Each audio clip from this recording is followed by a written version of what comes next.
연구의 필요성 및 목적. 2. 연구 방법 및 내용. 3. 연구 결과. 4. 결론 및 제안. 5. 참고 문헌입니다. 먼저 1. 연구의 필요성 및 목적입니다. 그동안 논이나 밭에서 농작물을 키울 때 해충들이 농작물을 많이 갉아먹어서 피해를 끼쳤습니다. 이 문제를 해결하기 위해 화학 살충제를 뿌리면 일시적으로 해충이 사라질 수 있습니다. 하지만 이것은 친환경적이지 않고 사람들이 먹는 농작물이기 때문에 안전하지도 않습니다. 그래서 우리는 환경도 해치지 않고 인간에게도 안전한 해충 기피제에 대한 연구해 보기로 하였습니다. 기피제의 재료로 은행나무를 선택한 이유는 우리 주변에서 많이 볼 수 있어서 쉽게 구할 수 있기 때문입니다. 그리고 은행잎에는 플라보노이드와 터페노이드 성분이 들어있어서 해충 퇴치에 큰 효과를 주고 은행 열매에는 냄새의 원인인 빌로볼과 은행산이 들어있어 해충 기피에 효과적일 것이라고 생각했기 때문입니다. 또 실험 대상 곤충으로는 은행을 기피하여 움직이는 이동 방향을 잘 관찰하기 위해 가을에 많이 볼 수 있는 메뚜기를 선택하였습니다. 다음은 김단우 친구가 연구 방법과 내용을 발표하겠습니다. 저희는 1차 실험으로 은행잎의 끓임물을 이용한 메뚜기 기피 효과 탐구, 2차 실험으로 은행잎과 은행열매즙을 이용한 메뚜기 기피 효과에 대해 탐구해 보았습니다. 두 실험에서 필요한 준비물은 실험 장치를 만들 곤충 사육통 2개와 투명 아크릴판, 메뚜기 6마리, 그리고 은행잎과 은행열매 등이 있습니다. 1차 실험에서는 첫 번째로 실험 장치를 제작하고 2개의 사육통에 똑같은 환경을 만들어주고 메뚜기를 넣었습니다. 그 다음 은행잎을 끓이고 은행잎에 끓인 물과 그냥 물 20cc를 두 사육통에 넣고 메뚜기가 어느 쪽으로 이동하는지 관찰해 보았습니다.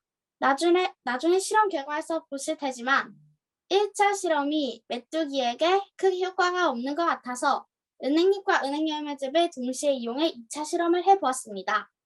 2차 실험에서는 하나의 사육통에 은행잎과 은행열매즙을 넣고 다른 쪽에는 물을 넣고 메뚜기를 넣은 후 메뚜기의 반응을 관찰했습니다. 다음으로는 홍희서 학생이 연구 결과 및 결론 및 제형 그리고 인사까지 해주겠습니다. 이제 연구 결과를 알려드리겠습니다. 우리 실험에서는 처음에 A 물과 B 은행잎 사육통에 각각 메뚜기 3마리를 넣어주었는데 넣자마자 B 사육통 메뚜기 중 1마리가 A 사육통 쪽으로 이동했습니다. 30분 후 1시간 후에도 2마리의 메뚜기는 B 사육통에 남아 있었습니다. 그리고 A 사육통 메뚜기가 통로로 B 쪽으로 오려다가 다시 돌아가는 것을 확인할 수 있었습니다. 2차 실험에서는 메뚜기 3마리를 넣어두었는데 B에 있었던 3마리는 은행열매즙을 탐색한 듯 하더니 10분 이내에 물이 들어있는 A로 이동하였습니다. 지금부터 실험의 목적을 다시 밝히고 결론을 알려드리겠습니다. 이 실험의 목적은 은행잎과 은행열매를 이용함으로써 친환경 해충 기피제를 만들 수 있는지 확인하는 것이었습니다. 우리가 메뚜기로 실험을 하였을 때 메뚜기들은 은행잎과 은행열매를 피해서 이동하였습니다. 따라서 은행잎과 은행열매에는 메뚜기 기피 효과가 있습니다. 이제 재현을 시작합니다. 우리는 메뚜기로만 실험했다면 나중에 이것에 대해 더 깊이 탐구할 사람들은 더 넓은 범위의 해충을 이용해 실험해 보았으면 좋겠습니다. 참고 문헌은 침묵의 봄, 네이처 카슨, 출판사 에코리브르, 챕터 3 죽음의 비술 등이 있습니다. 다음으로 5조의 연구 결과 발표를 마치겠습니다. 지금까지 발표를 들어주셔서 감사합니다. 네, 질의응답팀 그 6등 발표조 2조에서 질문해 주세요. 그 은행을 위해서 친환경 살충제를 만들었다고 하는데 이건 다른 익충들도 해치지 않는 친환경 살충제인가요?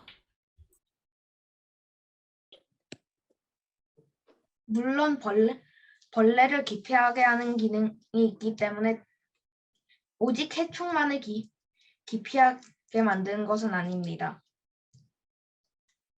하지만 은행잎과 은행열매가 곤충을 죽이는 것은 아니기에 익충이 오지는 않더라도 익충을 죽이지는 않을 것입니다.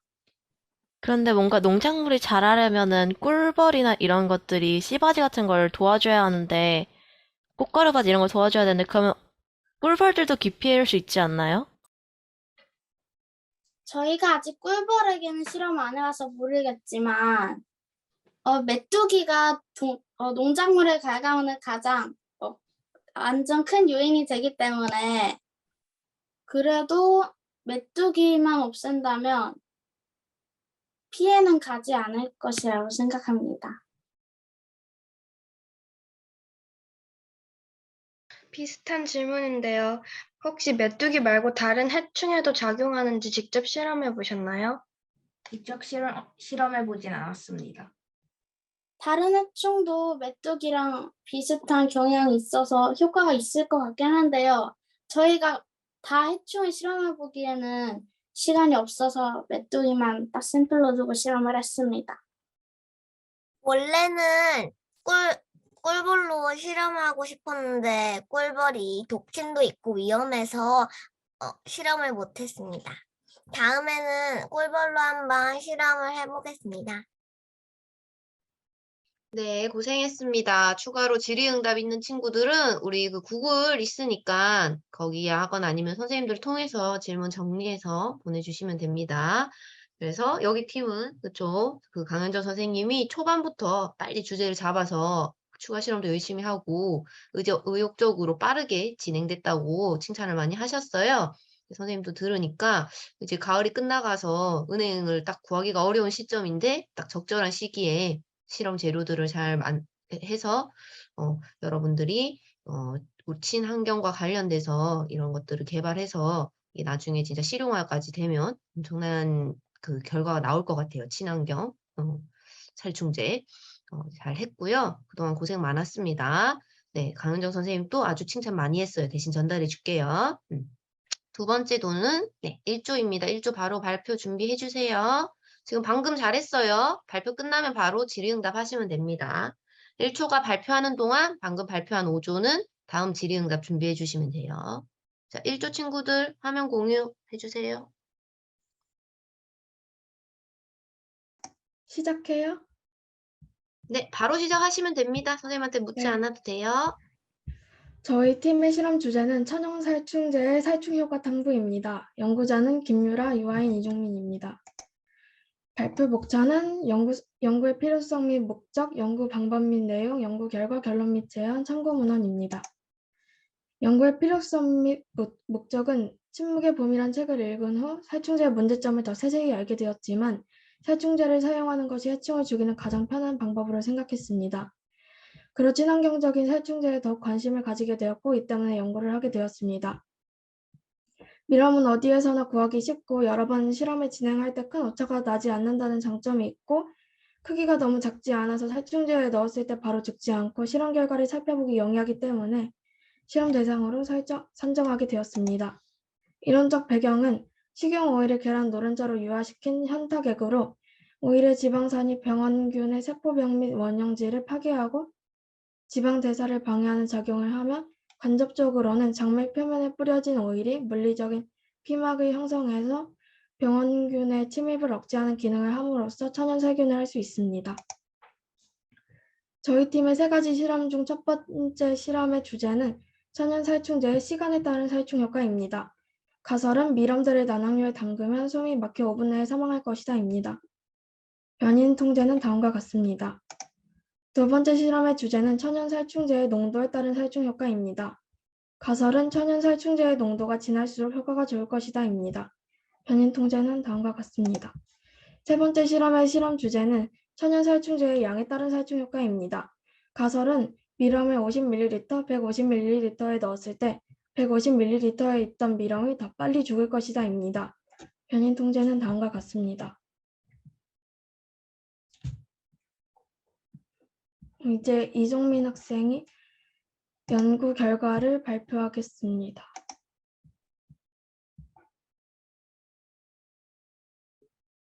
제 연구 결과를 말씀드리겠습니다. 첫 번째 실험의 결과로는 미럼들이 비커에 빠지고 난 뒤 1분 정도가 지났을 때에는 한 마리도 죽지 않고 모두 살아 있었지만 3분 정도가 지난 후에는 2분의 1 이상이 모두 죽어 있었습니다.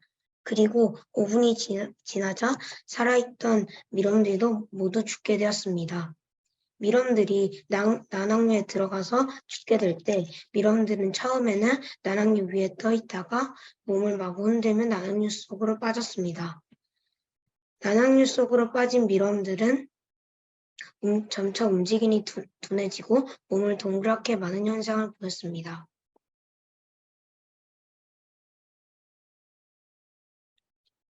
이제 두 번째 실험의 결과를 말씀드리겠습니다. 아이나 실험 물 백- 결과 부분으로 PPT를 넘겨줄래요? 잠시만요. 네.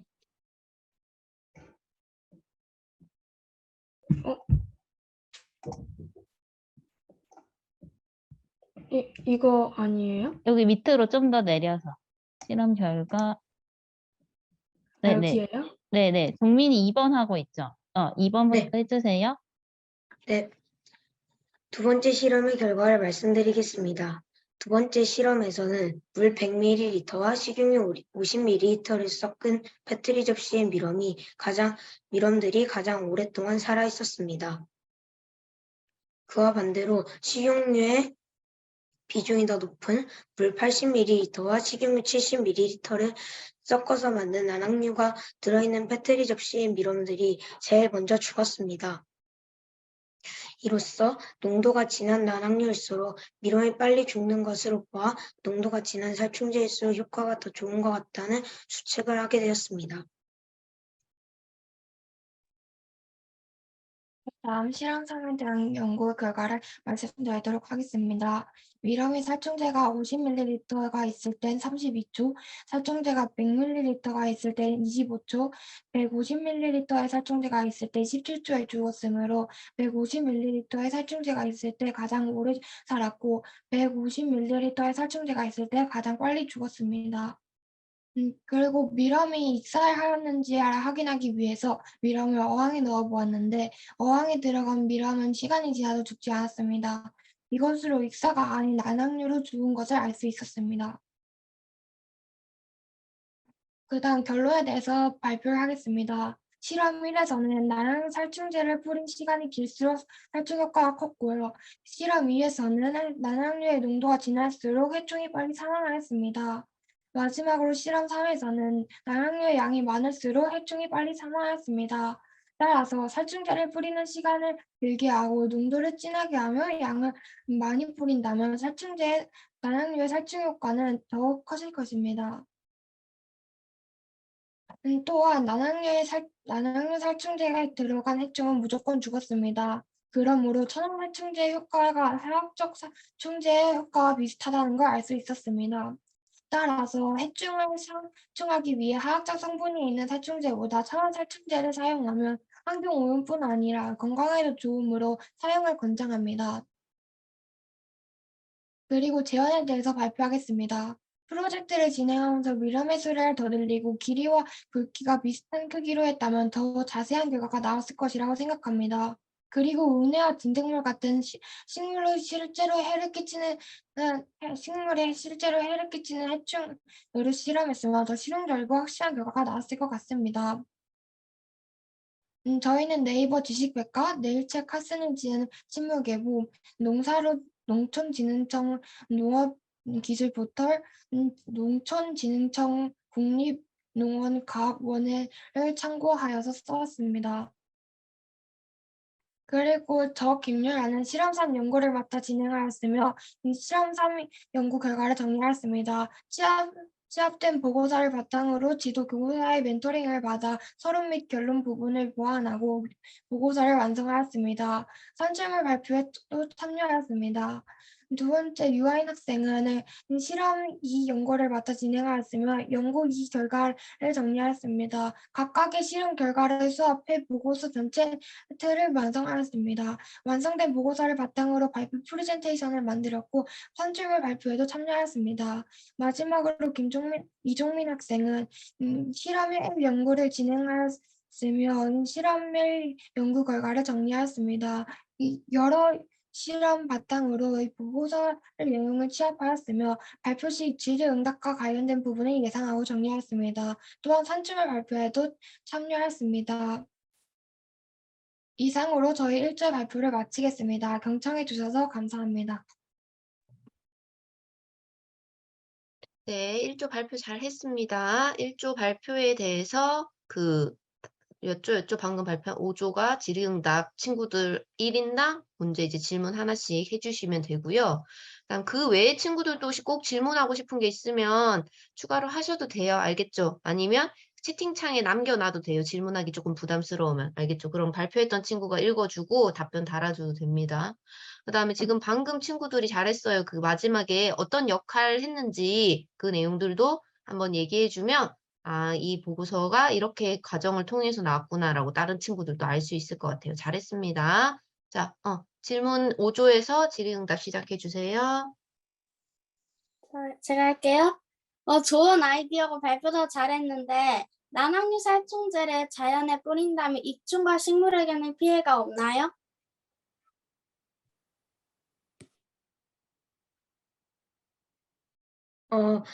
식물에게 피해가 가는 것은 저희가 직접 실험해 보지 않아서 잘 모르겠지만 식물에게는 직접적으로 피해가 가지 않는다 사실을 저희가 조사해 보면서 농촌진흥청 포털에서 알게 되었습니다. 근데 미럼을 어떻게 구하셨나요? 그리고 미럼은 해충인가요? 미럼은 인터넷 사이트에서 구매를 하면 되고 미럼이 성장을 하였을 때 나중에 되는 갈색 거저리 같은 나방들이 해충입니다. 혹시 어항에 집어넣어서 익사가 아님에서 유명하였다고 하시는데 어항에 집어넣은 시간과 난황류에 집어넣은 시간이 동일했나요? 동일하지 않았지만 아마 대략 밤 8시 정도 때 같이 넣었으므로 비슷한 시간대에 넣었습니다. 혹시 그렇다면 난황류의 농도를 어떻게 조절하나요? 난황류의 용도는 식용유와 물의 농도 그리고 계란 노른자를 통해서 농도를 만들었습니다.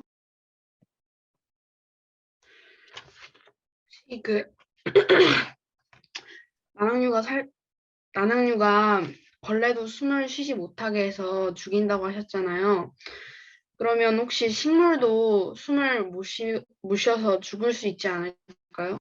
혹시 문제는 없나요?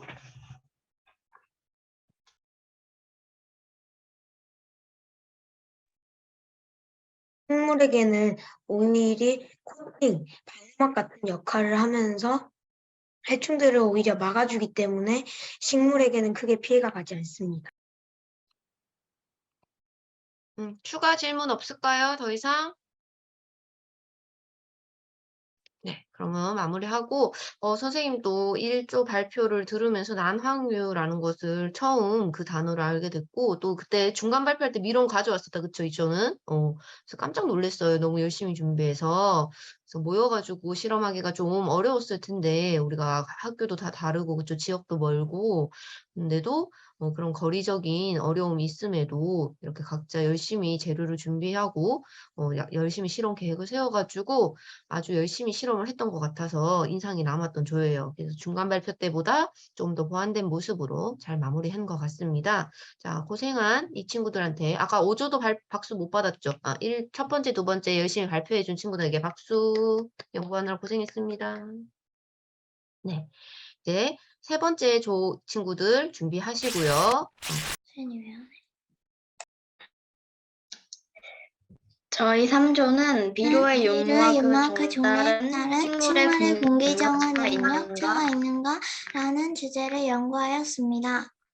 잠깐만 친구들 좀 까맣게 나오네 화면이. 아마 이거 비디오 그것 때문에 그런 것 같은데. 다음 페이지 일단 한번 넘겨볼까요?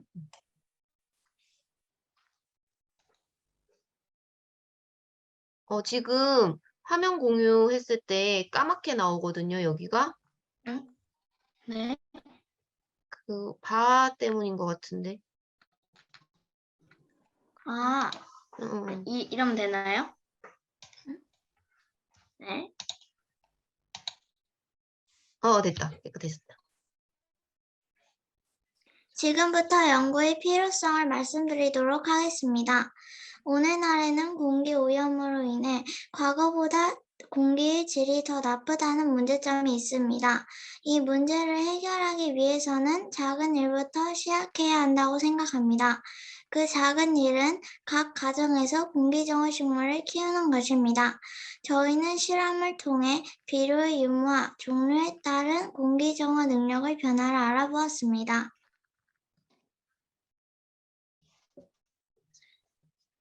또한 식물을 기를 때 꼭 필요한 것 중 하나가 비료인데 화학 비료는 환경 오염을 초래합니다.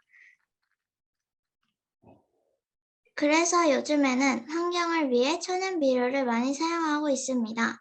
그러나 비료의 과다 사용 문제는 아직도 심각합니다. 위 실험은 식물을 키우는데 비료가 과연 필요할까? 라는 질문에서부터 시작되었습니다.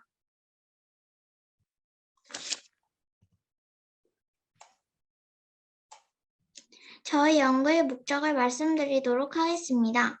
연구의 목적은 첫 번째, 비료의 유무와 종류에 따른 공기정화 식물의 능력차가 있는지 알아봄으로써 어떤 방법을 사용했을 때 공기정화 능력이 좋을지 알아내는 것입니다. 두 번째는 화학 비료가 공기정화 식물의 능력이나 성장에 영향을 미칠지 알아봄으로써 과연 화학 비료가 필요할까라는 질문에 답하는 것입니다.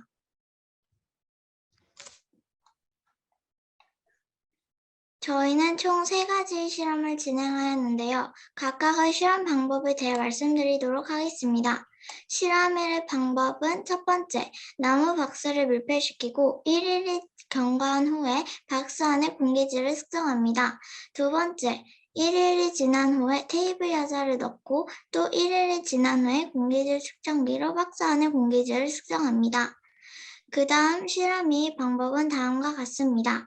첫 번째, 밀폐된 상자 안에 공기질을 측정합니다. 두 번째, 상자 안에 식초와 소다를 섞은 용액이 담긴 그릇을 넣습니다.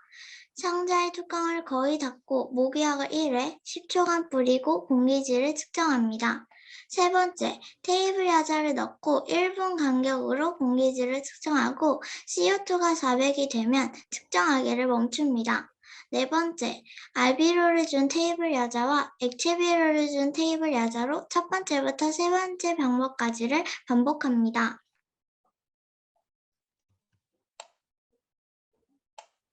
마지막 실험 3의 방법은 다음과 같습니다. 첫 번째, 통 안에 식초 200g을 다른 용기에 담아 넣고 테이블 야자 한 그릇도 넣습니다. 두 번째, 식초 200g이 들어있는 용기에 소다 22g을 3번에 걸쳐 넣습니다.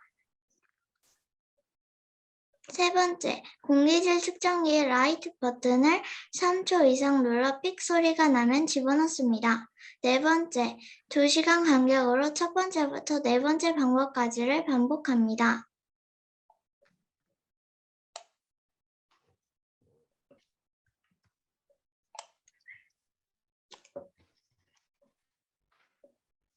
저희 3가지 실험의 내용에 대해 말씀드리도록 하겠습니다. 실험 1의 연구 주제는 1일 동안 공기정화 식물을 넣어두었던 상자 안의 공기질이 변화할까입니다. 이 실험을 진행하기 위해 필요한 준비물은 테이블 야자 한 그릇, 공기질 측정기와 나무 상자입니다. 그 다음 실험 2의 연구 주제는 비료의 유무와 종류에 따른 공기정화 식물의 능력차가 있을까입니다. 이 실험을 진행하기 위해 필요한 준비물은 테이블 야자 3그릇, 공기질 측정기, 나무 상자, 식초와 소다를 섞은 용액이 담긴 그릇과 모기약입니다.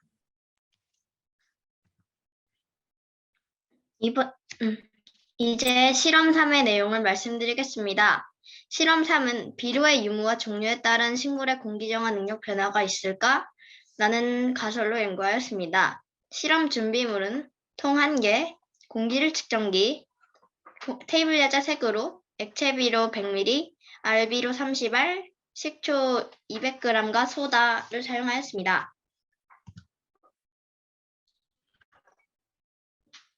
연구에 쓴 사진들입니다.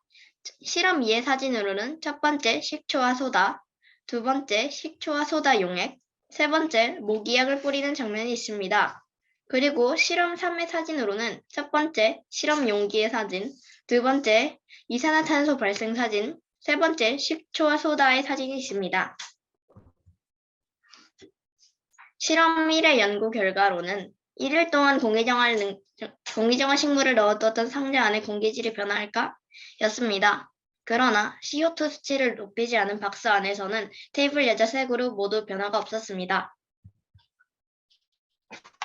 실험 2의 연구 결과는 비료를 주지 않은 테이블 야자, 액체 비료를 준 테이블 야자, 알비료를 준 테이블 야자 순서로 빨리 공기정화가 되었습니다.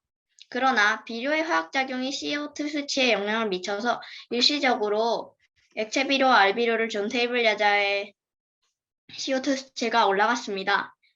그러나 평균을 내어 계산해 보니 액체 비료를 준 테이블 야자, 비료를 주지 않은 테이블 야자, 알비료를 준 테이블 야자 순으로 공기정화 능력이 좋았습니다. 실험 3의 연구 결과는 액체 비료를 준 테이블 야자, 알비료를 준 테이블 야자, 비료를 주지 않은 테이블 야자 순으로 공기정화 능력이 좋았다는 것을 알 수 있었습니다. 결론과 제언을 말씀드리겠습니다. 결론으로는 실험하고 난 후 생각보다 실험이 쉽지 않아서 처음에 매우 당황했는데 실험 방법을 바꿔가면서 실험 성공에 다가가는 과정이 흥미로웠다고 생각합니다.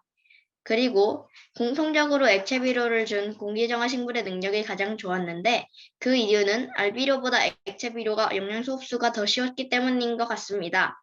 그러나 실험 2와 3의 결과가 달랐습니다. 이렇게 된 이유를 알기 위해 실험 2와 3의 차이점을 추정해 보았습니다. 그중 환경이 달랐고 결론 도출법이 달라서 결과가 달랐을 것이라는 의견이 가장 유력합니다. 제언을 말씀드리도록 하겠습니다. 이 실험을 2명 이상 진행한다면 서로 같은 조건에서 같은 장소에서 하는 게 좋습니다. 장소에 따라 결과가 다르기 때문입니다. 그리고 처음부터 CO2 수치를 높게 만들고 실험을 시작해야 합니다. 대부분의 집합은 공기질이 최소 수치이기 때문에 그대로 실험한다면 정확한 결과를 얻을 수 없을 확률이 높기 때문입니다.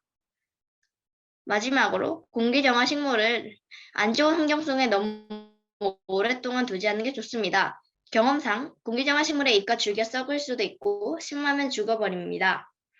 옆에 사진은 누렇게 뜬 잎 사진입니다. 참고 문헌으로는 두산백과의 비료의 화학작용, 네이버 블로그의 비료의 종류 및 분류 기준, 유일에서의 비료의 분류, 위키백과에서의 온실 기체, 사이언스 타임즈의 침실 환기, 수면의 질의 중요, 그리고 환경부에서 2021년 국가 온실가스 배출량 6억 7,960만 톤 예상 등이 있습니다. 제6장 발표자 질의 응답은 이렇게 됩니다.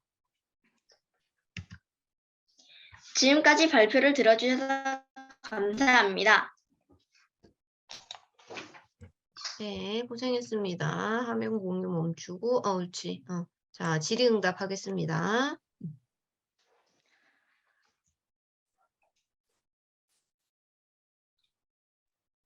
네, 질문해 주시면 돼요.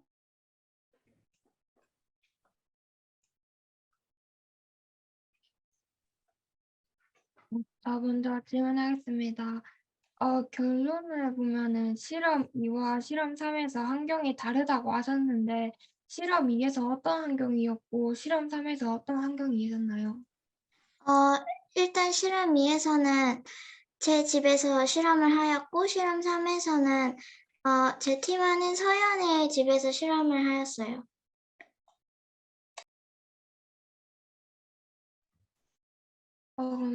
다시 질문을 해보자면 그 환경이 다르다고 어떤 변화가 있었나요?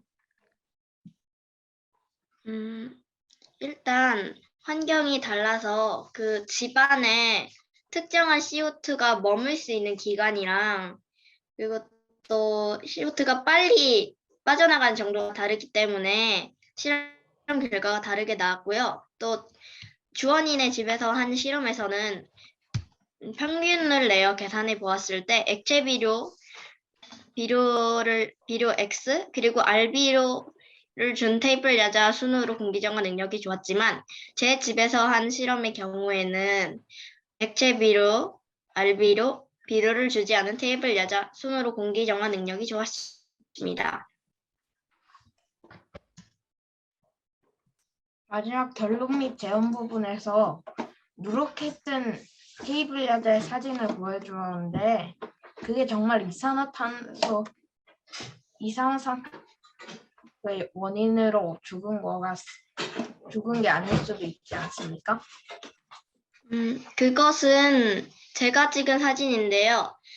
테이블 야자가 3그루만 필요하지만 4그루를 구매해서 한 그루는 아무것도 하지 않고 지켜보았더니 매우 생생하게 살아 있었지만 나머지 3그루는 모두 잎이 누렇게 썩거나 이렇게 아까 보여준 사진처럼 누렇게 떠 있었습니다. 액체 비료가 식물에게는 막 공기 정화 능력에 도움이 된다고는 하지만 이게 토양과 자연에는 피해가 있나요?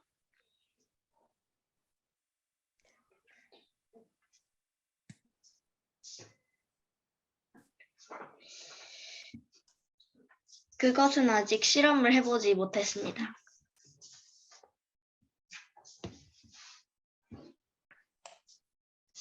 네, 질문 끝났나요? 네, 우리 선생님도 3주 친구들 하는 거 잘 확인해 보았는데 발표도 잘 듣고 이게 좀 어려운 실험인데도 불구하고 되게 실험 방법을 잘 고안하고 그리고 실험 방법이 안 됐을 때 그런 걸 바꿔보면서 실험을 열심히 한 점이 너무 칭찬해주고 싶은 점이고요. 그리고 결과가 조금 달라진 부분이 있었는데 2랑 3이랑 그런 것도 왜 그렇게 되었는지 결과를 도출한 부분도 너무너무 잘했어요. 선생님이 친구들 와서 봤을 때도 항상 열심히 실험 방법 고안하고 준비하는 모습이 되게 인상적이었는데 너무 잘했습니다. 모두 박수 한번 쳐주세요. 네, 다음 그러면은 4조 발표 준비하도록 할게요.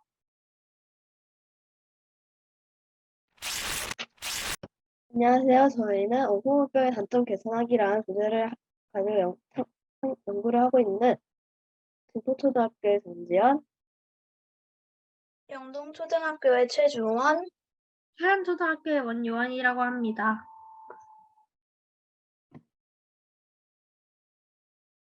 연구 발표 목차는 첫 번째, 연구의 필요성 및 목적, 두 번째, 연구 발표 방법 및 내용, 세 번째, 연구 결과, 네 번째, 결론 및 재현, 다섯 번째, 참고 문헌입니다.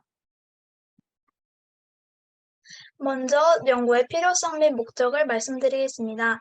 플라스틱 쓰레기는 우리의 생활 속에서 많은 비중을 차지합니다. 그런데 이 문제를 지금 사진에 보이는 이 5호 물병으로 해결할 수 있습니다. 5호란 여기 사진에 보이다시피 물이 투명하고 젤리 같은 물병 안에 갇혀 있는 것인데요. 영국 왕립예술학교 산업디자인학과 학생들이 계란 노른자에서 영감을 얻어 개발했다고 합니다. 5호에 조금 과학적으로 알아보자면 5호의 화학식은 지금 이렇게 되는데요. 이게 NaAlG가 알긴산나트륨을 뜻하고요. CaCl2가 염화칼슘을 뜻하는데요. 알긴산나트륨이랑 염화칼슘이 합쳐지면 알긴산나트륨, 그 다음에 염화칼슘 이렇게 떼어지고 알긴산칼슘, 염화나트륨이 되는데 이때 알긴산나트륨, 이 사진에서 보이다시피 알긴산나트륨 분자에 칼슘, 막대기 같은 칼슘 분자가 붙게 되면서 사슬 공유소로 엉키며 5호에 막이 생기는 것입니다. 연구의 방법으로는 일단은 준비물은요. 물 400ml에다가 알긴산나트륨 2g, 염화칼슘 혹은 젖산칼슘 5g, 500ml가 넘는 통 2개에다가 숟가락, 용액을 저을 막대기 또는 빨대입니다.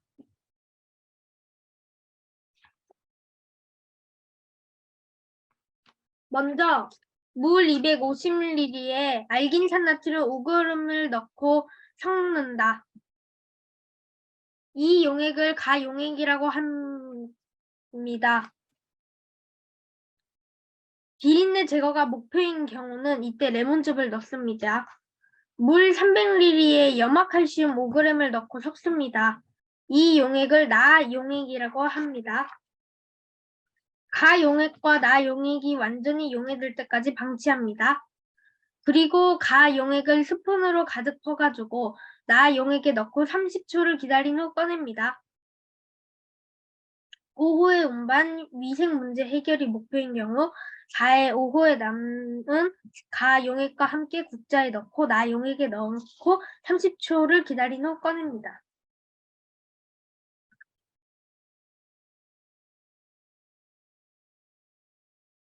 레몬즙의 양이 약 2ml일 땐 비린내가 조금 없어졌습니다. 약 5ml일 땐 비린내가 거의 없어졌지만 완벽히 없어지진 않았습니다. 약 7ml에서는 비린내가 모두 없어지고 레몬즙 냄새도 나지 않았습니다.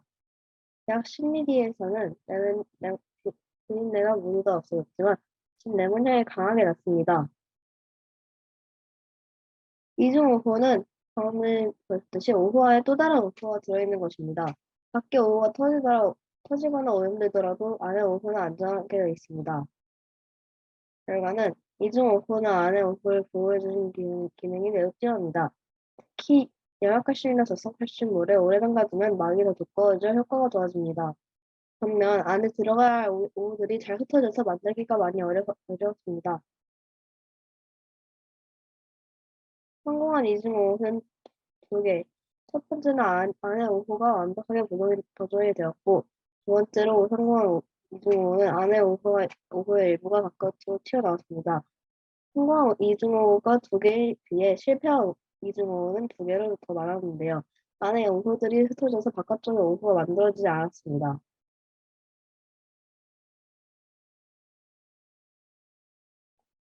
결론은 5호의 활약을 기대하며 이 실험을 해보았습니다. 특히 이중 5호에 대해서 기대를 많이 했었고 그만큼 결과도 잘 나왔던 것 같습니다.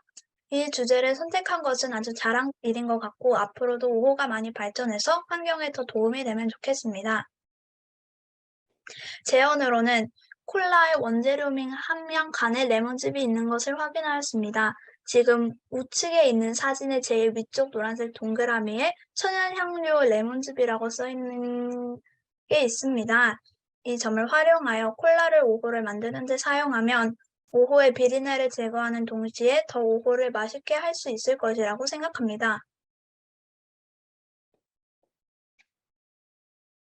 참고 문헌은 미래의 물병 5호 대한민국 청소년 기사단 2019년 5월 20일 그 다음에는 제1차 해양 폐기물 및 해양 오점 최적물 관리 기본계획 2021년부터 2030년 해양수산부 정책 게시판 2021년 6월 30일 그 다음에는 2019년 런던 마라톤에서 플라스틱 물병 대신 나눠진 식용물 캡슐 네이버 블로그 2019년 4월 30일 게시입니다.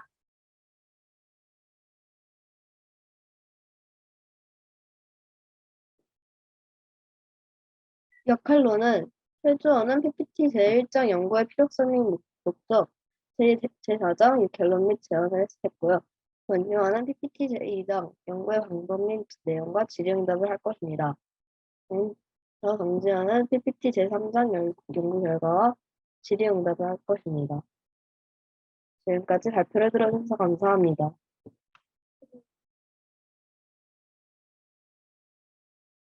네, 고생하셨습니다. 질의응답 하겠습니다. 잠깐만요. 네. 일단 그 시험 방법을 보면은 30초를 기다린다고 하셨잖아요. 근데 왜 30초를 기다리는 건가요? 30초가 적당히 알갱산나트륨과 영화칼슘이 서로 반응해서 막이 만들어지기에 좋은 시간이지만 더 오래 담가둘수록 막이 더 단단해집니다. 그렇다면 오호를 만드는 것 중 실패한 게 많았다고 했는데 그럼 오호를 실용화할 방법은 있나요? 실용화할 방법은 예를 들어 요즘 패스트푸드점에서 나오는 케첩이나 이런 것들이 비닐로 되어 있는데 이 점을 활용해서 오호를 만들어 놓으면 훨씬 더 환경에 좋을 것 같다고 생각했습니다. 혹시 오호를 직접 먹어보고 그 맛에 대한 이상함을 느끼지 않았나요? 알기산나트륨이 오호를 제가 먹어봤었을 때 오호는 그렇게 그 별로 허무하는 맛도 아니고 그냥 좀 뭔가 끈적끈적하면서 약간 그런 근데 맛이 없진 않고요. 그렇다고 또 맛있다고 할 수는 없는데 그래도 우리가 평소에 먹던 식초랑은 좀 달라가지고 좀 적용이 필요할 것 같다고 생각하였습니다. 알기산나트륨이 해조류에서 나왔기 때문에 훨씬 더 비린내가 물보다 많이 나긴 합니다.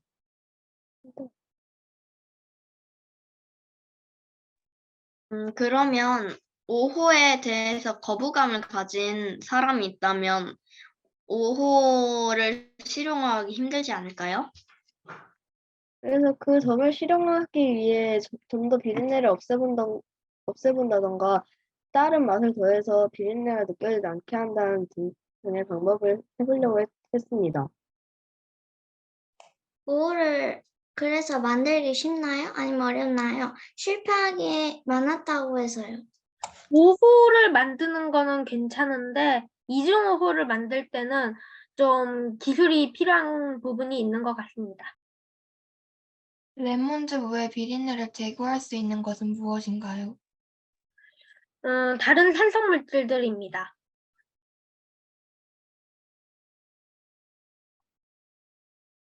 네, 또 혹시 질문 있을까요? 네, 모두들 질의응답도 너무 잘해줬고요. 선생님도 이제 배웠던 오호 물폭에 대해서 우리 사조 친구들이 의문점을 갖고 효과 탐구를 해서 흥미롭게 실험 연구를 살펴보았고요.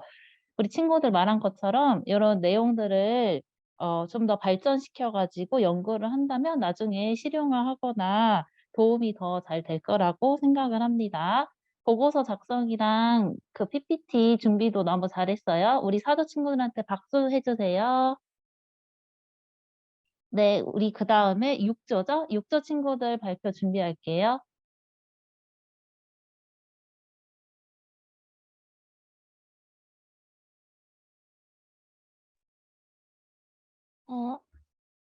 안녕하세요. 지금부터 6조 비닐 종류에 따른 미럼의 분해 정도 연구 과제 발표를 시작하겠습니다. 저는 발표 목차 L 2번을 맡은 이순초등학교 이주원입니다. 제1장 연구의 필요성 및 목적입니다. 지구에는 날이 갈수록 플라스틱 쓰레기가 늘어나는 상황인데 미럼을 이용한 스티로폼 분해 실험에서 연구를 착안했습니다. 그래서 미럼이 비닐을 먹는 실험을 통해 쓰레기 양을 줄인다면 환경을 살리는 데 도움이 될 것 같아 실험을 시작하게 되었습니다. 이 연구의 목적은 어떤 비닐을 잘 분해하는지 알아보고 더 잘 분해하는 비닐을 일상생활에서 사용하면 추후 미럼을 이용한 쓰레기 처리 방안에도 효과적으로 작용할 것입니다. 제2장 연구 방법이 내용입니다. 비닐 종류에 따른 미럼의 분해 정도 연구를 주제로 친환경 비닐을 더 많이 먹을 것이다 라고 가정을 설정한 뒤 실험 1, 2, 총 2회를 진행하였습니다. 그중 실험 1의 변인 통제를 설명드리겠습니다. 비닐의 종류를 조작 변인으로 하고 비닐의 크기, 플라스틱 통의 크기, 실험 장소, 온도, 습도, 미럼의 크기와 개수, 밀기율 제공을 통제 변인으로 설정하였습니다. 그에 따라 미럼이 먹은 비닐의 양을 측정하였습니다. 실험 1이 실험 2와 다른 점은 밀기율을 제공했다는 것입니다. 두 번째 실험 역시 첫 번째 실험과 주제 및 가설은 동일합니다. 변인 통제도 실험 1과 거의 똑같으나 단 한 가지 다른 점은 첫 번째 실험은 밀기호를 제공하였고 두 번째 실험은 밀기호를 주지 않고 12시간 밀웜을 굶긴 뒤에 실험을 했다는 것입니다. 그럼 더 자세하게 연구 내용을 설명드리겠습니다. 실험 1은 일반 비늘, 친환경 비늘, 플라스틱통, 밀원 100마리, 밀기호를 준비하였습니다. 실험 과정은 통 2개, 밀웜을 50마리씩 넣고 같은 사이즈의 친환경 비닐과 일반 비닐을 2장씩 넣었습니다. 그리고 3일 뒤 밀기호를 제공하였고 5일째 되는 날 먹은 비닐의 양을 비교하였습니다. 실험 2는 실험 1과 다 똑같고 밀기호를 아예 제공하지 않는 점이 다릅니다. 잘 먹게 하기 위해 12시간 동안 아무것도 먹을 것을 제공하지 않고 굶긴 뒤 비닐을 투여해 7일째 되는 날 비닐 먹은 양을 측정하였습니다. 그럼 지금부터 광사초등학교 손여은 학생이 발표하겠습니다. 다음은 연구 결과를 발표하겠습니다. 실험 1에서는 3번 중 2번은 친환경 비닐을 더 많이 먹었고 한 번은 그 비닐을 다 먹지 않았습니다. 실험 1의 단점을 보완해 진행한 실험 2의 결과를 얘기하도록 하겠습니다. 실험 2에서는 3번 중 2번은 친환경 비닐을 더 많이 먹었고 한 번은 일반 비닐을 더 많이 먹었습니다.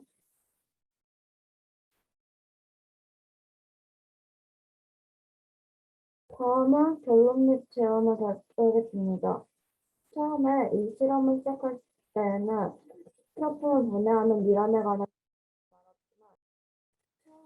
실험을 시작했을 때에는 스티로폼을 분해하는 미람에 관한 이야기는 많았지만 비닐을 분해하는 미람 이야기는 거의 없었습니다. 그래서 미람이 진짜로 비닐을 잘 분해하는지 궁금했습니다. 그리고 환경 보호를 위한 친환경 비닐이 나와서 진짜 친환경적인지 궁금해 친환경 비닐을 더 많이 먹을 것이라는 가설을 설정하고 더 잘 분해되는 비닐의 종류를 알아보았습니다. 실험 결과는 대체로 친환경 비닐이 더 많이 분해했습니다.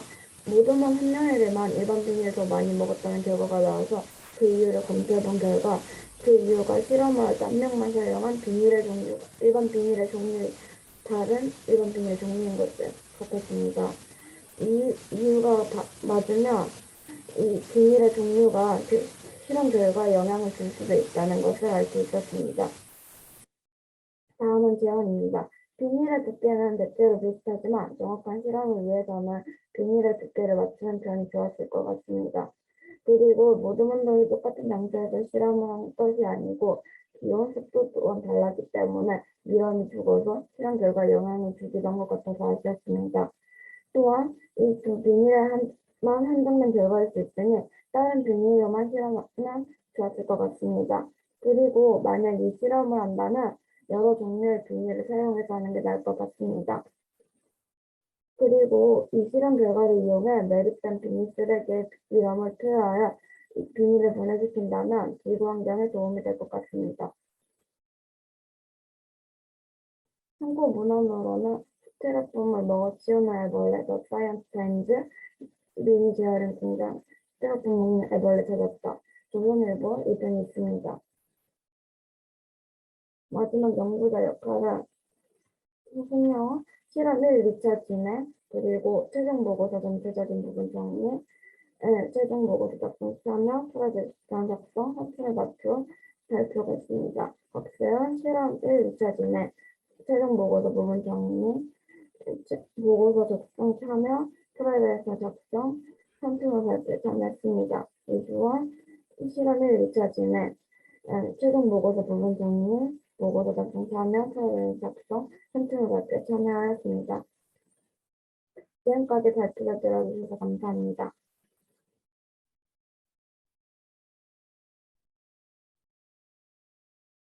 네, 질의응답 하겠습니다. 그 공유 멈춰주시고요. 네. 네. 그렇다면 네. 만약 이 방법이 사용된다고 해도 사실 미럼이 한 시간 동안 먹는 양과 이 세상에서 나오는 비닐의 양이 훨씬 더 많은데 그러면 어떡할까요?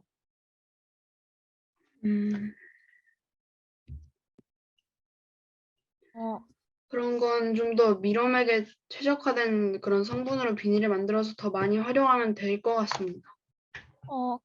그리고 미럼의 수를 늘리면 더 비닐을 분해하는 속도도 더 빠를 것 같습니다.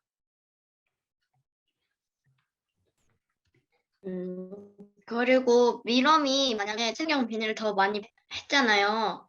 근데 만약에 미럼이 그 친환경 비닐을 먹고 죽게 되면 쓸모가 없지 않나요? 그리고 일반 비닐도 마찬가지고요. 저희가 실험을 했을 때 비닐을 먹고 죽은 것보다는 영양소가 부족해서 죽었다거나 아니면 온도나 습도가 맞지 않아서 죽었을 확률이 더 높은 것 같습니다.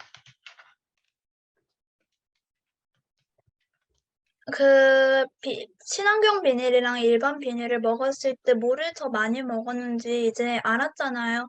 근데 그거를 이렇게 딱 봤을 때 그냥 눈으로 본 거 말고 과학적으로 측정을 해서 결과를 도출을 했나요? 지금 미럼들이 갉아먹은 그런 부분이 일정하지 않아서 그냥 과학적으로 비교하기는 어렵고 그냥 눈대중으로 비교해서 좀 더 많아 보이는 쪽을 더 많이 먹었다고 했습니다. 그 독립 변인 중 온도와 습도는 어떻게 조절했나요? 온도와 습도는 건구 온도계와 습도 온도계를 이용한 건습구 습도계를 이용했고 온도계는 그냥 온도계를 이용했습니다.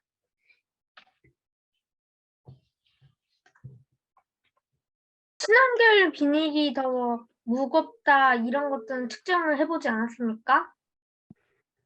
네, 그런 것들은 저울이 너무 세세한 무게까지 잴 수가 없어서 그런 것들은 비교하지 못했습니다. 그래도 미럼이 만약 플라스틱 비닐을 먹는다고 해도 요만한 작은 플라스틱들이 남아있는데 그러면 어떡해요? 저희가 알아본 결과로는 미럼 몸속에 있는 장내 박테리아들이 그런 것들을 다 분해준다고 알고 있습니다.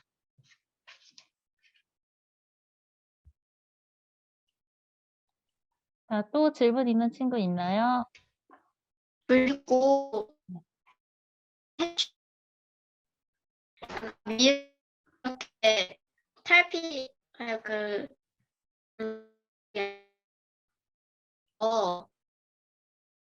이렇게 되잖아요. 만약에 미럼이 탈출해서 그 수가 더 많아지거나 했을 때 그냥 그렇게 이렇게 방사돼 버리면 한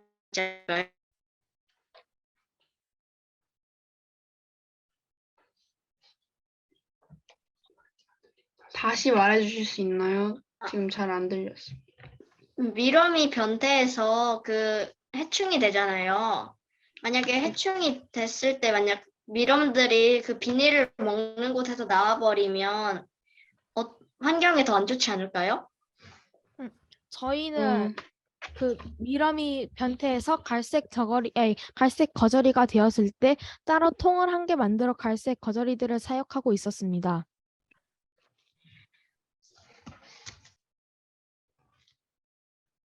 네, 또 질문할 친구 있나요? 네, 우리 육조 친구들이 이렇게 비닐 종류에 따라서 미럼 분해 정도를 확인해 보았는데 얼마나 효과가 있는지 한번 잘 살펴보았고 우리 중간 발표할 때도 그런 변인 통제 관련해서 고민이 있었는데 그거를 잘 보완해가지고 실험을 연구한 것 같아요. 이런 환경 연구가 많이 진행되면은 좀 더 도움이 많이 될 것 같으니까 여러분들도 이런 의견 잘 받아들여서 다음에 연구 주제 또 생각해 볼 때 한번 보완도 잘 해보면 좋을 것 같아요. 우리 육조 친구들한테 박수 쳐주세요. 네, 우리 마지막으로 2조 친구들 발표하도록 할게요.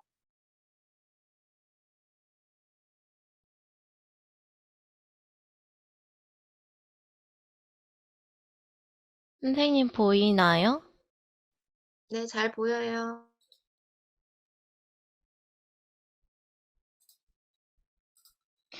안녕하세요. 저희는 친환경 비누와 화학 비누가 환경과 생활에 미치는 영향에 대해 연구를 진행한 이지호 동원초 윤보경 벌말초 김주현입니다. 발표는 크게 연구 목적, 방법, 결과, 결론, 참고 문헌 5부문으로 나뉘어 있습니다.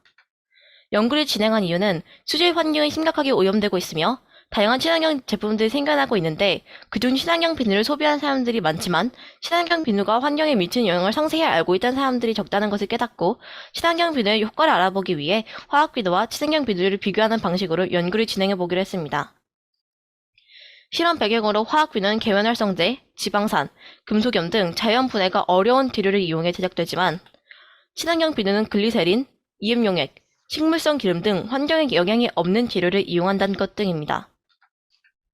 또한 친환경 비누와 화학 비누의 구조 비교로 오염물질 분해에 대한 자료가 있습니다. 이제 첫 번째 실험의 설계부터 알아보겠습니다. 첫 번째 실험은 화학 비누를 녹인 물과 친환경 비누를 녹인 물 중 어느 물에서 물고기가 오래 살 수 있을까? 라는 주제로 친환경 비누를 녹인 물의 물고기가 화학 비누를 녹인 물의 물고기보다 오래 생존할 것이다. 라는 가설을 세웠으며 두 번째 실험에서는 화학 비누와 친환경 비누의 세정력 비교라는 주제로 친환경 비누와 화학 비누로 같은 오염물을 세척하였을 때 두 비누의 세정력이 거의 비슷하거나 화학 비누의 세정력이 약간 더 높을 것이다. 라는 가설을 바탕으로 실험을 진행하였습니다.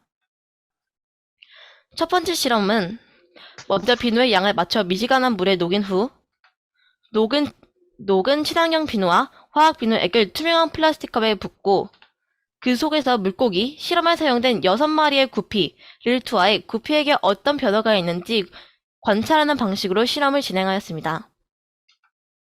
두 번째 실험에서는 화장품, 섬유 등 오염물질을 친환경 비누와 화학 비누로 세척하여 세척 정도를 비교하는 방식으로 실험을 진행하였습니다. 다음 사진은 김주원 연구자가 친환경 비누를 직접 제작하는 과정입니다. 이제 첫 번째 실험 결과를 발표하겠습니다. 화학 비누 속 물고기는 처음 몇 초간은 아무 반응이 없는 듯 보였지만 1에서 3분이 지나자 경련 증세를 보이듯 몸을 심하게 흔들기 시작하였고 3에서 5분이 지나자 다른 물고기들도 경련 증세를 보이며 피부 녹음 상태를 보였습니다. 5에서 10분이 지나자 3마리 물고기 모두 피부 녹음, 경련 또는 마비 증세를 보이고 한두 마리 물고기에도 동공 확장 증세가 보였습니다. 10분이 지나자 물고기 모두가 사망하였습니다. 반면 친환경 비누의 구피들은 20분 이상 생존하며 실험을 종료하였습니다. 위는 구피들의 모습입니다. 두 번째 사진을 보면 화학 비누가 들어간 물이 훨씬 뿌옇게 보인다는 사실을 알 수 있습니다. 이제 두 번째 실험 결과에서 질의응답 순서로 김주현 연구자가 발표를 이어나가겠습니다. 지금부터 실험 2의 결과를 발표하겠습니다. 실험 2 두 비누의 세정력 비교하기는 사진과 같이 진행하였습니다. 똑같은 오염물을 왼손은 친환경 비누, 오른손은 화학 비누로 세정해 보았습니다. 첫 번째 실험은 화장품 지우기를 하였는데 손등에 동일한 양의 화장품을 바르고 동일한 횟수와 세기로 씻었을 때 양쪽 손등에 화장품 잔여물이 서서히 없어졌고 두 번째 실험 사인펜 지우기에서는 손등에 동일한 양의 사인펜을 칠하고 동일한 횟수와 세기로 씻었을 때 양쪽 손등의 그림이 바로 지워졌으며 세 번째 실험 오염된 섬유 세탁에서는 섬유에 같은 양의 케첩을 묻히고 동일한 횟수와 세기로 세탁했을 때 두 섬유의 케첩 자국이 점점 옅어지다 모두 지워졌습니다. 세 가지 실험 결과 모두 오염물이 완벽히 세척되었습니다. 이에 따른 그래프를 보면 친환경 비누와 화학 비누의 세정력이 거의 같다는 것을 알 수 있습니다. 이제 결론을 발표하도록 하겠습니다. 실험 1을 통해 화학 비누보다 친환경 비누에서 물고기가 오래 생존하는 것을 볼 수 있었습니다. 실험 2를 통해 친환경 비누와 화학 비누의 세정력은 거의 비슷하다는 것을 알 수 있었습니다. 친환경 비누에서 물고기의 생존력이 길고 두 비누의 세정력이 비슷하다면 환경 오염을 줄일 수 있는 친환경 비누를 사용하는 것이 좋다는 결론을 내렸습니다. 화학 비누 사용으로 형성된 피막은 수중의 햇빛과 산소 공급을 차단시켜 자체 정화 능력을 감소시키며 여러 가지 독성이 있고 분해가 어렵습니다. 반면 친환경 비누의 성분은 분해가 쉽고 환경에 큰 피해를 주지 않습니다. 그렇다면 우리에게 꼭 필요한 물의 오염을 줄이고 환경을 보호할 수 있는 친환경 비누를 사용하는 것이 옳다고 생각합니다. 지금까지 친환경 비누와 화학 비누가 환경, 특히 수질 환경에 어떤 영향을 미치는지, 우리 생활에는 어떤 영향을 미치는지 알아보았습니다. 환경 오염이 점점 심각해지고 있는 이 시대에 살고 있는 우리에게는 환경 보호라는 과제가 주어졌습니다. 따라서 환경 보호를 위해 우리는 친환경 비누 사용을 권장해야 합니다. 이제 제언을 발표하도록 하겠습니다. 첫 번째 실험에서 구피를 사용했는데 가정의 관상용 구피보다는 자연에서 볼 수 있는 송사리 등을 이용하여 실험을 진행하는 것이 더 적합할 수도 있을 것 같습니다. 두 번째 실험에서 비누를 만들 때 전자레인지에 가열하는 동안 녹고 있던 액체가 흘러넘치고 색이 일부 변하였는데 이 문제는 약한 일로 가열하면 해결할 수 있습니다. 따라서 전자레인지보다는 중탕하는 것을 추천합니다. 참고 문헌은 물정보 포털, 한국일보 기사, 수원시청 공식 블로그와 구글 학술 검색 등을 이용하였습니다. 연구자 역할은 김주원, 실험 2 연구를 맡아 진행하였으며 실험 2 연구 결과를 정리함, 취합된 보고서를 바탕으로 지도 선생님의 멘토링을 받아 최종 연구 보고서를 완성하였고 윤보경은 실험 1의 연구를 맡아 진행하였으며 실험 1의 연구 결과를 정리하였고 완성된 보고서를 바탕으로 발표 프레젠테이션을 만들었습니다. 지금까지 2조의 발표였습니다. 지금까지 발표를 들어주셔서 감사합니다. 네, 고생했습니다. 자, 마지막으로 이 친구들에 대해서 질의응답 진행하실게요.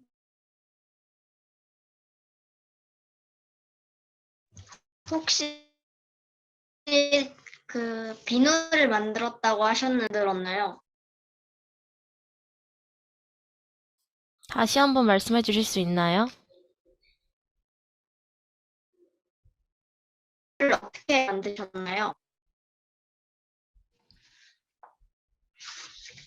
비누는 이행용액, 글리세린 등을 이용해서 저희가 직접 제작하였습니다.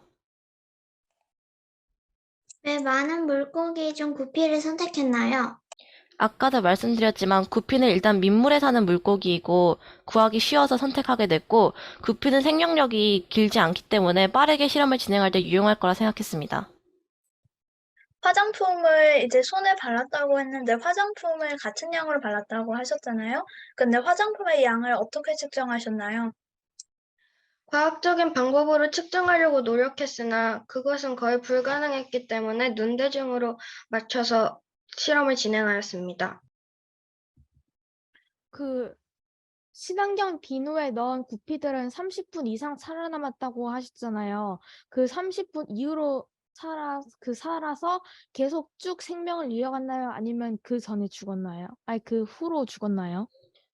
제가 밥을 안 줘서 죽은 것 같습니다. 친환경 비누의 유통기한이 있나요? 오래 두면 썩지 않나요? 시중에 파는 제품은 방부제가 들어있는데 친환경 비누는 방부제가 아예 안 들어갔나요? 저희가 직접 제작했기에 그건 저 잘 모르겠습니다. 여전히 썩지 않았다. 하지만 아직 썩지 않은 것을 보아 건조한 곳에 보관을 하면 오래 보관할 수 있을 것 같습니다. 네, 추가로 질의응답 더 없을까요? 네, 마지막 발표자까지 고생 많았습니다. 직접 만들기를 이제 산출물이 나오는 주제로 선정해가지고 이제 과학 우리 환경팀에 맞게 아주 오랜 시간 잘 고민해서 2명의 친구들이라서 아마 좀 제작하는 것까지 어려웠을 텐데 잘 했어요. 고생 많았습니다. 마지막 발표자들한테도 우리 박수. 자, 이제 벌써 여러분 우리 2단계 마무리할 시간이네요. 선생님이 지금까지 확인한 걸로는 출결로는 아마 미수되는 친구들 없는 것 같아요. 다들 거의 빠지지 않고 연구일지 잘 내고 해서 잘 마무리된 것 같고요. 그럼 지금부터 간단하게 돌아가면서 2단계 이제 마지막 우리 오늘 이제 보고 나면 더 선생님이나 다른 친구들이랑 볼 기회가 없어요. 그래서 우리가 온라인으로도 오프라인으로도 가끔 만났는데 이제 마지막 작별 인사 하면서 2단계 하면서 느낀 소감이나 아니면 앞으로 나는 이런 연구를 더 하고 싶다. 그런 결심을 얘기해도 좋아요. 돌아가면서 마무리하는 소감 나누고 오늘 발표회를 마무리하도록 하겠습니다. 네, 선생님이 지금 보이는 대로 시킬게요. 선생님 화면에. 장서연 학생 먼저 해볼게요. 일단 저는 그 창의 유학 산사소 2단계를 하게 돼서 되게 기뻤고요. 또 팀원이랑 같이 협력하면서 실험을 하는 게 재미가 많이 있어갖고 다음에도 또 식물을 가지고 한번 실험을 더 해보고 싶어요. 네, 좋아요. 네, 그 다음 곽세훈. 저는 이 실험을 제가 직접 학교에서처럼 선생님들이 미리 계획해 놓으신 그런 실험을 안 하고 저희가 직접 실험을 주도하고 직접 저희가 계획해서 한 것이 좀 재밌었고요. 또 이게 좀 긴장되는 부분도 있었지만 그래도 재밌었던 것 같아요. 고생했어요. 김단우. 이번 실험을 함으로써 굉장히 재밌었고 팀원들과 협력도 할 수 있어서 좋았고 과학과 환경에 대해서 많이 알 수 있었어요. 네, 고생했어요. 김율하. 1단계를 진행하면서 이제 보고서에 대한 틀을 알게 되고 이제 더 다른 활동을 할 때도 더 도움이 될 것 같아요. 네, 도움이 되면 좋겠어요. 김주원. 보고서를 작성하는 특별한 경험을 할 수 있었고, 또 다른 친구들한테 많은 걸 배운 것 같아서 나중에 또 기회가 된다면 다른 보고서도 작성해보고 싶어요. 좋아요. 그 다음에 박주원. 팀원과 함께 프로젝트를 진행하는 게 뜻깊었고 즐거운 시간이었어요. 또 프로젝트를 진행하면서 여러 체험을 하는 게 좋았던 것 같아요. 네, 그 다음에 주원이 다음에 여원이. 여기에서 많은 경험을 해서 좋았고 팀원들에게 많이 배워가는 것도 있었어요. 그래서 나중에 기회가 된다면 또 이런 경험을 하고 싶습니다. 네, 고생했어요. 원요한. 이렇게까지 되게 계획을 짜가지고 한 실험이 없었는데 그 해봐가지고 되게 재미있었어요. 고생했어요. 그 다음에 유아인. 연구일지 같은 걸 원래 잘 못 쓰는데 이번 여기에서 연구일지 많이 쓰면서 나중에 쓸 때 도움이 잘 될 것 같고 과학에 좀 더 흥미를 느끼게 된 것 같아요. 네, 고생했어요. 보경이. 일단 과학 실험을 자주 해볼 일이 없는데 이런 활동에 참여하면서 과학 실험 같은 걸 경험해볼 수 있었고 또한 보고서랑 PPT를 만들면서 과학 외에도 이후에 필요할 정보 같은 걸 배워갈 수 있었어요. 네. 종민이. 왜? 왜? 여러 가지 됐어. 한숨 쉬는 것 같아서. 여러 가지 실험을 하면서 다른 사람들의 생각도 들으면서 여러 가지 활동을 하니까 많은 것을 배울 수 있어서 정말 뜻깊은 시간이었던 것 네, 같습니다. 고생했어요, 종민이. 주원이. 원래 궁금한 점은 그냥 머릿속으로 생각하고 말하는데 이번 기회에 궁금한 점을 실험으로 계획해보니까 꽤 재미있었어요. 네. 그다음에 예린이. 저는 메뚜기를 잠자리 채로 직접 잡아보는 게 너무 기억에 남고요. 은행 냄새가 너무 지독해서 재미있었어요. 학교에서 할 수 없는 실험을 해볼 수 있어서 좋은 경험이 되었고요. 좋은 친구들과 함께 해서 의미가 있었습니다. 네, 거기 팀 오늘 아주 협력적으로 열심히 잘해서 기억에 남을 것 같아요. 지연이. 저는 호흡병으로 실험을 했었는데요. 오호는 생물이 아니라서 죽지도 않고 어렵지 않을 줄 알았는데 생물로 실험하는 것과 버금가도록 어려웠어요. 다음에 3단계도 한다면 생물로도 열심히 연구해보고 싶어요. 네, 고생했어요. 주원이. 저는 이번에 처음 주원이가 진짜 많구나. 선생님이 성을 안 불러서 헷갈릴 뻔했는데 잘 찾았네. 최주원? 응. 저는 처음에 그냥 평소에 그렇게 과학에 관심이 있었던 건 아닌데 그냥 재밌어 보여서 딱 했는데 5호라는 주제를 정하고 나니까 막 이상한 화학식이 나오고 막 따라가지도 못하고 허우적대고 되게 힘들었는데 딱 이렇게 끝내고 나니까 뿌듯한 것 같아요. 네, 마지막 휘서. 선생님 계획 안에서가 아닌 스스로 계획해서 하니까 힘들긴 하지만 뿌듯했던 것 같아요. 네, 고생했습니다. 자, 그동안 여러분이 거의 한 학기 동안 여러분 말대로 학교에서 할 수 없었던 내용으로 여러분이 직접 실험 설계를 해서 준비해서 그렇죠. 보고서까지 친구들과 협력해서 중요한 내용들을 다 나왔던 것 같아요. 우리가 2단계를 하는 이유들. 네, 여러분이 잘 배우고 느끼고 가는 것 같아요. 세훈이?